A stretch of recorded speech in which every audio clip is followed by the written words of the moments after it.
रायगंज विधायक कृष्ण कल्याणी ने इस्लामपुर में पार्टी कार्यकर्ताओं से मुलाकात की। रविवार दोपहर सिलीगुड़ी से रायगंज लौटते समय रायगंज विधायक कृष्ण कल्याणी ने इस्लामपुर बाईपास से सटे इलाके में इस्लामपुर के नाराज तृणमूल नेतृत्व से मुलाकात की। विधायक के कार से उतरते ही नाराज तृणमूल नेताओं ने विधायक का स्वागत किया। इसके बाद विधायक कृष्ण कल्याणी ने बाईपास क्षेत्र के एक रेस्टोरेंट के एक कमरे में बैठक की। विधायक कृष्ण कल्याणी ने कहा कि पार्टी में पद न मिलने से कोई दिक्कत नहीं है। पार्टी कार्यकर्ता ही पार्टी की असली संपत्ति है। हम सभी कार्यकर्ता हैं। अगर किसी ने आपको गिराने के लिए गड्ढा खोदा है तो आपको उस गड्ढे से छलांग लगाकर बढ़ना होगा। पार्टी नेता ममता बनर्जी सब देख रही है। बहुत अच्छा लगा आप लोग से आज रूबरू हुए और बीच बीच में हम भी आएंगे, क्योंकि हम जब बागडोगरा उतर के रायगंज जाते हैं तो यही रूट होता है, तो बीच बीच में आएंगे, आप लोग से मुलाकात होगा। और आप लोग भी मतलब किसका पद हुआ नहीं हुआ इसको लेकर मन खराब नहीं कीजिए। कर्मी के हिसाब से आप लोग काम कीजिए। हम लोग सब कोई कर्मी है, आप भी कर्मी है, हम भी कर्मी है, हम लोग सब कोई कर्मी है। आप देखिए, जो कर्मी अगर मान लिए तो अपने आप को कोई पोस्ट मिलेगा। आज हम बता रहे कृष्ण कल्याणी, हम सिर्फ एमएलए हैं, हम कोई पोस्ट नहीं, और हम कोई पोस्ट रखना भी नहीं चाहते। तो आज सब कोई को मिलना चाहिए। प्रसाद अगर बटेगा तो सब में बटना चाहिए ना, हर आदमी के मुंह में जाना चाहिए। तो वही बात है। आज हम लोग अगर ये तय कर लिए तो हमको काम करना है। अगर आप सही हिसाब से काम किए, कर्मी बन के काम किए, तो आपको किसी का रेफरेंस नहीं चाहिए। ममता बनर्जी वहां से कलकत्ता से बैठ के आप लोग को देख लिया, आप लोग को खोज के निकालते।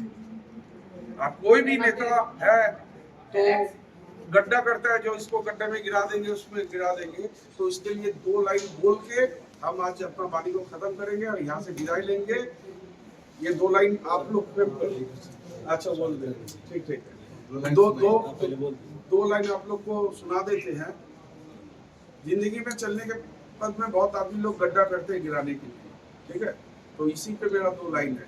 तुमने तो गड्ढे किए बड़े बड़े हमें गिराने के लिए, तुमने तो गड्ढे किए बड़े बड़े हमें गिराने के लिए। ममता दी का आशीर्वाद है, अभिषेक जी का जज्बा है, हमने छलांग लगाना सीख लिया।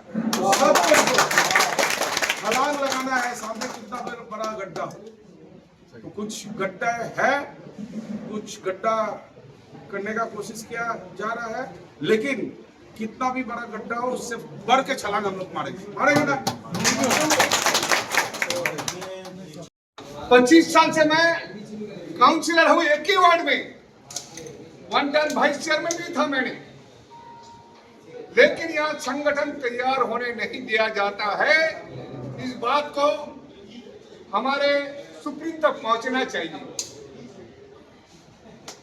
हमें टाउन में ऐसी जगह वोट कम मिला लोकसभा के निर्वाचन में, जो सबसे बड़ा दुख की बात है। सबसे ज्यादा हमारे वार्ड में उनको ज्यादा वोट मिला। उनका जो ऑब्जर्वर थे, जब करीम साहब, रब्बानी साहब उनके ऑब्जर्वर, कन्हैया साहब सब मिलकर जब मीटिंग हुआ कि कौन कितना लीड देगा, तो हमने कहा था कि सबसे ज्यादा मैं लीड दूंगा। लेकिन देखा गया लोकसभा के निर्वाचन में जिनको बहुत बड़ा नाम मैं किसी का लेना नहीं चाहता हूं, बहुत बड़ा पद पे रखा गया है। एक नहीं, सैकड़ों पद उनको दिया गया है, और उन्हीं के वार्ड में हजारों हजार वोट कम मिलता है। क्यों? मैं जब जिम्मेवारी जब देते हैं, जब गार्जियन एक बेटे को जिम्मेवारी देता है तो उस बेटे को टटोलना चाहिए कि बेटा में क्या काबिलियत है या फिर नहीं है, या फिर खाली क्रीच मार के मेरा बेटा पहन के दिखाता है क्या है क्वालिटी। लेकिन जब बेटा को शो करने का बात आता है, जब दिखाने की बारी आती है, जब जंग का बारी आता है, तो बेटा पीछे की लाइन में रहता है और कहता है जंग में जो क्या होगा, हारेंगे ना जीतेंगे। लेकिन असल सिपाही वही है, असल सिपाही वही है जो हमेशा हिम्मत रखता है जो बोलता है कि हम हर हाल में जीतेंगे, हमारे हर सिपाही को हमने सिखाया है जंग कैसे जीतना चाहिए, जंग कैसे जीतेंगे हम सिपाही बनके, क्योंकि जिम्मेवारी मेरा ऊपर है, मैं सिपह सलार हूं, मेरा वर्कर ठीक रहने से मैं जो जंग जीत के दिखाऊंगा। लेकिन शहर में हम लोगों ने शर्म की बात है, करीम साहब कह रहे थे भाई जब बाहर जाते हैं तीन मूर मन खुश हो जाता है, गदगद हो जाता है मन ममता बनर्जी का स्लोगन सुनते सुनते। जब इस्लामपुर आते हैं जो मोर मेघ लगता है ना, बहुत नाचता है, बहुत नाचता है। जब अपने पैर का देखता है ना, उसका नाच बंद हो जाता है। जब इस्लामपुर के टाउन की तरफ हम लोग देखते हैं, हम लोगों का खुशी खत्म हो जाता है। 11,000 वोट हम लोगों ने कम पाया। आई वांट टू आस्क, क्यों ऐसा हुआ? जहां 17 काउंसिलर में 13 काउंसिलर हमारे पार्टी का है, उन लोगों को क्यों काउंसिलर का टिकट दिया जाता है जो अपने वार्ड में जिता नहीं पाते हैं? तो फिर अपने वोट में क्यों जीतते हैं? कैसे जीतते हैं? इस बात को आप हमको बताइए। इस बार अगर इलेक्शन आता है, मैं चाहता हूँ आप भूल जारी कीजिए पार्टी की तरफ से। जो लोकसभा विधानसभा में अपना वार्ड में जिता नहीं पाएगा, वैसा काउंसिलर को बिल्कुल टिकट नहीं देना चाहिए, बिल्कुल टिकट नहीं देना चाहिए वैसा काउंसिलर को। पार्टी के साथ रह के पीछे से छोरा घूमता है, टिकट नहीं मिला तो हरा दो, किसना कर ले जाने नहीं चलेगा, चलने नहीं देंगे, चलने नहीं देंगे। हम आदम करते हैं, हमें पद की जरूरत नहीं है, जनता हमारे साथ में है, हम लोगों का दिल में है। आज करीम साहब का नकारा जा रहा है, लेकिन लोगों का दिल में है करीम चौधरी, लोगों का दिल में है हमीदुर रहमान, लोगों का दिल में है साजिदुल इस्लाम, लोगों का दिल में है जावेद, लोगों का दिल में है हम लोग। हम लोगों को कोई मिटा नहीं पाएगा, जितना ही कोशिश करना करें। आज ये स्पीच की जगह नहीं है। हमारे नेता हम सबके आदरणीय हमारे विधायक रायगंज के कृष्ण कल्याणी भाई आए हैं, उनसे अपील करेंगे, हम भी वही फिर से दोहरा रहे हैं कि आप जब भी इधर से जाए आए, इस्लामपुर के लोगों को याद करें। इस्लामपुर का लोग आपको बहुत प्यार करता है। आने वाला दिन अगर जिम्मेवारी हमें दिया गया तो दिखा देंगे कि वोट किसे कहता है, लेकिन गलत लोगों के हाथ में पड़ जाता है जिम्मेवारी, उससे हम लोग कुछ कर नहीं पाते। इतना ही कहकर सारे नौजवानों को उस रिंकू दा से रिक्वेस्ट किया था कि आप जो है हमारे इलाके में भी बीच बीच में आते रहें, ताकि जो कार्यकर्ता और जो हमारे लीडरशिप है और जो भी वर्कर्स हैं, उनका मनोबल, उनकी हिम्मत और हौसला बढ़ता रहे। तो उसी की एक कड़ी है कि उन्होंने अचानक हमको, जावेद भाई को फ़ोन किया कि हम जो है बागडोगरा में उतरेंगे और उतर के आपके शहर होते हुए हम रायगंज जाएंगे, तो हम लोग वहाँ थोड़ा गेट टुगेदर होकर के चाय पे चर्चा करेंगे। तो मैं सिर्फ 2 मिनट बात करना चाहता हूँ।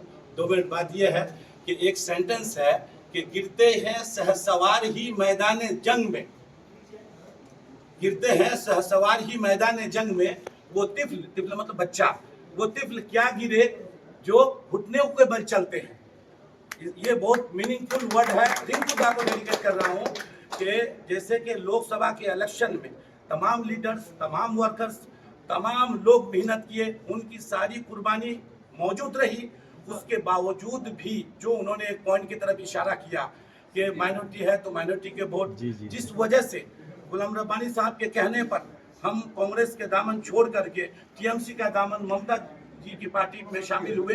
वो सिर्फ इसलिए शामिल हुए थे ताकि हमारे वोट का बंटवारा ना हो और हम जो है रिंकू दा को सांसद के रूप में देखना चाहते थे। तो वो शेर है ना कि जो तू पसंद करे वो अदा कहाँ से लाऊं, जो तेरा दिल बहलाए वो सदा कहाँ से लाऊं, जो तू पसंद करे वो अदा कहाँ से लाऊं, जो तेरा दिल बहलाए वो सदा कहाँ से लाऊं। लेकिन एक बात बताता हूँ कि वो हार गए, लेकिन एक शख्स के अंदर, एक फर्द वाहिद के अंदर, एक इंडिविजुअल पर्सनैलिटी के अंदर अल्लाह ताला ने, ईश्वर ने इतनी सारी खूबियों को जमा किया है। अगर मैं कोई बढ़ा चढ़ा के ना बोलूं, सिर्फ आपको इशारा करता चलूं कि अपनी कम उम्री में, एक यंग लाइफ में वो एक बेहतरीन सक्सेसफुल बिजनेसमैन है।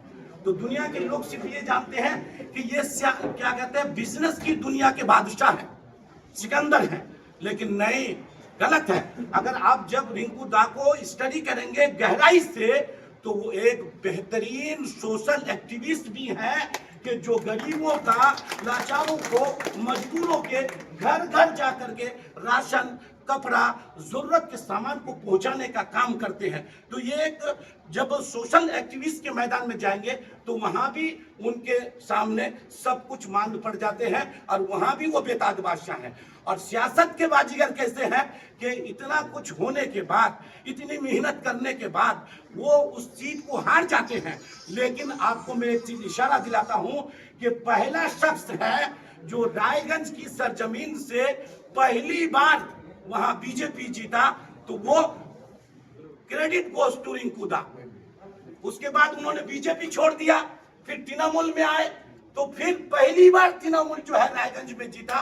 नहीं तो हमेशा कांग्रेस सीपीएम जीतता था, लेकिन अगर कोई फिर जीता तृणमूल के बैनर तले तो वो रिंकू दा की शख्सियत है। उसके बाद वो इलेक्शन में रिजाइन किए, इलेक्शन हार गए लोकसभा का। उसके बाद 1 महीना बाद फिर इलेक्शन होता है, फिर 50,000 से ज्यादा वोटों से वो अगर जीतते हैं तो ये क्रेडिट गोज को रिंकू दा। तो एक आदमी सियासत के भी बाजीगर बेताज बादशाह है और सोशल वर्क के भी एकदम बेताज बादशाह, सामाजिक खिदमत में भी उनका कोई सानी और दूसरा कोई हम दूजा नहीं है, और क्या कहते हैं बिजनेस में भी बेताज बादशाह है। तो हमारा आपका तमाम तृणमूल कर्मी समर्थक का ये फर्ज बनता है, ये ड्यूटी बनती है कि हम सब मिलके ऐसे लीडर को हम आगे सांसद पहुंचाने का काम करेंगे। दीदी के बैनर तले ममता दीदी के आइडियोलॉजी को आगे लेकर के हम इनको सांसद पहुंचाएंगे, ताकि ये सांसद में जाकर जो हमारे गरीबों का, मजलूमों का और बैकवर्ड इलाके की बात वहां उठाए और हमारे हुकूक को ये दिलाए। तो मैं आपसे ये रिक्वेस्ट करूंगा कि बीच बीच में आप हर विधानसभा में महीने 2 महीने में आकर के जो छात्र परिषद के लीडर्स हैं और जो हमारे युवक के लीडर्स हैं, मदर के लीडर्स हैं, वर्कर्स हैं, जितने ये तमाम लोगों से अगर आपका गेट टुगेदर होता रहेगा वो सारा अरेंजमेंट हम लोग करेंगे और आप आएंगे। आने के बाद जब गेट टुगेदर होगा, कुछ डिस्कशन होगा, तो फिर ये होगा कि लोगों के अंदर आपको देख के एक हौसला पैदा होगा और ये कारवां रुकेगा नहीं और हम लोग झुकेंगे भी नहीं, ना रुकेंगे ना झुकेंगे, बल्कि आपकी लीडरशिप में हम लोग जो है ममता दीदी के हाथ को, अभिषेक बंदोपाध्याय के हाथ को मजबूत करेंगे। तृणमूल कांग्रेस जिंदाबाद, ममता बनर्जी जिंदाबाद, अभिषेक बंदोपाध्याय जिंदाबाद, रिंकू दा जिंदाबाद।